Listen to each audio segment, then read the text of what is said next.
Hello everyone, welcome to Diagnostics by Rick. I'm starting a new series called the 10-Minute Diagnostic. Most techs, including myself, love case studies. Typically a fun case study is a hard to find and possibly rare failure that makes for a good story where the tech has to bring out all his tools and tricks. I'll be starting a different series to showcase some of those types of case studies, but that's not what the 10-Minute Diagnostic series is going to be about. Instead, this playlist will be devoted to easier, everyday diagnostics, and it's designed to help techs learn different test procedures. These will usually have a pretty straightforward process. The purpose of this series is to show how to perform specific tests and not necessarily to teach a complete diagnostic approach like you would typically see with a full-blown case study. In other words, we'll most likely skim over the why to test and jump straight to the how to test. I hope that by showcasing these simpler case studies, I can motivate more techs to learn how to do these tests, which will in turn lead them to the more in-depth videos on developing a logical diagnostic method. Hope you enjoy these for what they're meant to be. I decided to do this series because I've heard a variation of the following comment many times in repair shops in the Atlanta area. The comment is, "I'm pretty sure blank is bad, but we called you to verify it because it's an expensive part." While I'm happy to see that a tech knows his limits and won't gamble with the customer's wallet, I want to see those techs learn how to do these tests. Most of these techs are good guys, and I would never berate someone for not knowing how to do something, as long as they're willing to learn. Whether or not he had a good logical approach to finding the problem is completely irrelevant if he doesn't know how to perform the confirmation test. So let's take a quick look at our first 10-minute diagnostic. Here we have a 2011 Ford Edge. The tech says that it came in with a misfire on cylinder number 6. He found a melted ignition coil. He replaced the one coil and all 6 spark plugs, but it's still misfiring. Peek under the hood, and sure enough, there's a shiny new coil on number 6, with a bolt missing, I might add. And here's the coil that he removed from cylinder number 6. Definitely got hot. My rule is never take another tech's word for any test they've run. It's not that they are dishonest or incompetent, it's just too many things can go wrong that can cost me time. It could be as simple as a misspoken or misheard word that could lead me down the wrong path. While I always listen to what the tech has to say, I like to verify everything. A quick code search shows P0356, which is for an open control circuit to the number 6 ignition coil. Let's do a quick verification test to see that it is indeed number 6 that is misfiring. The power balance in the IDS shows that it is a dead cylinder. When diagnosing, the goal is to get a correct answer in as little time as possible. So what do we know right now? Cylinder number 6 had a coil meltdown. Cylinder 6 is still misfiring.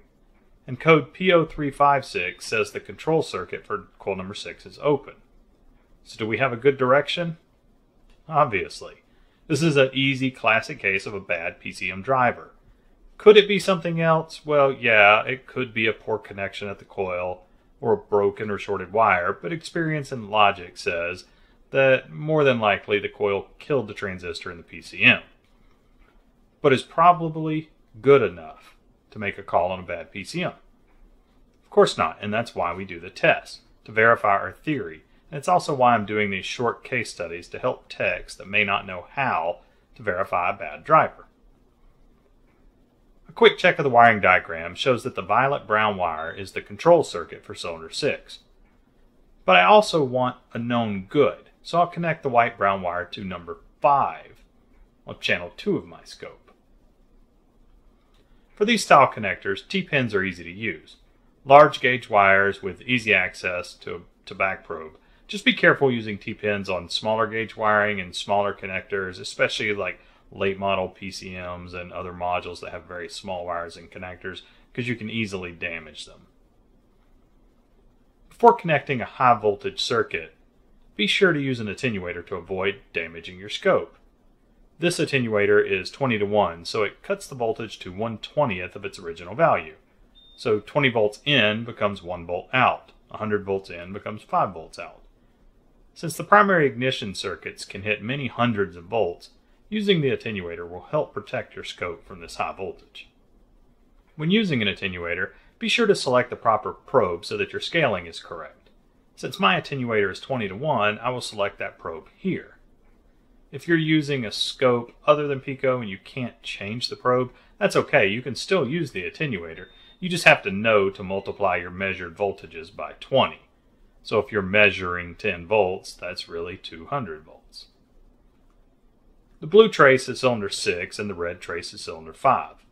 It's already apparent that number 6 is not doing anything, but let's zoom in a bit more anyway.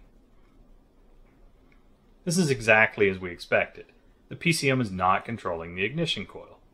We can be sure it is not a connector issue because the control circuit is sitting at battery voltage. If either of the two pins in the connector were not making contact, we would not see voltage on the control side. Even at an 800 volt scale, -400 to +400, you can still see that the voltage is holding somewhere flat, somewhere close to 14 volts. This small dash here represents 0 volts. I could put up cursors and measure it exactly, but it's not really necessary. All we really care about is that it is holding somewhere near battery voltage and that it's flat. For those of you that are new to scoping ignition coils, a quick look at what is happening. The PCM grounds the coil here, and it holds it on to build a charge until this point where it releases the ground and causes the coil to fire and creates a spark. This Ford uses a multi-spark system, so it immediately grounds and charges the coil a second time. At idle, some Fords will fire the coil several times during a single ignition event. At higher RPMs, just off idle actually, this will go away and it will resort to a traditional type ignition system where it only fires the coil once per cycle. This test shows us that the transistor in the PCM that grounds the number 6 coil is dead.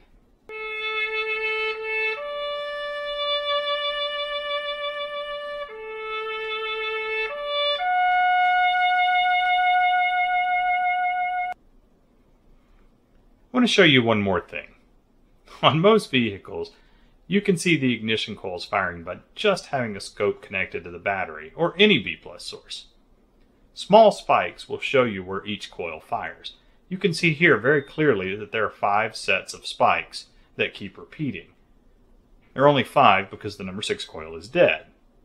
It's even visible when zoomed all the way out. Well, no surprises there. Most of us already guessed it was a bad PCM as soon as I mentioned the melted ignition coil. But without testing, no matter how certain you are, it is still just a guess, and that is why we do the test in the first place. I hope you enjoyed this video on testing ignition coil driver. If you like this type of short case study where we just focus on a narrow section of a full diagnostic, let me know in the comments below. And yes, I will make another playlist with bigger, more traditional case studies to help teach a more complete diagnostic logical approach. So don't worry about that. I can do both. It's just that these are a lot quicker and easier for me to put together, and I can upload them more often. Don't forget to hit the thumbs up and subscribe button if you enjoyed it. I'll also leave a link to my Patreon below if you want to help support this channel for as little as $3 a month. Thanks everyone, and have a good day.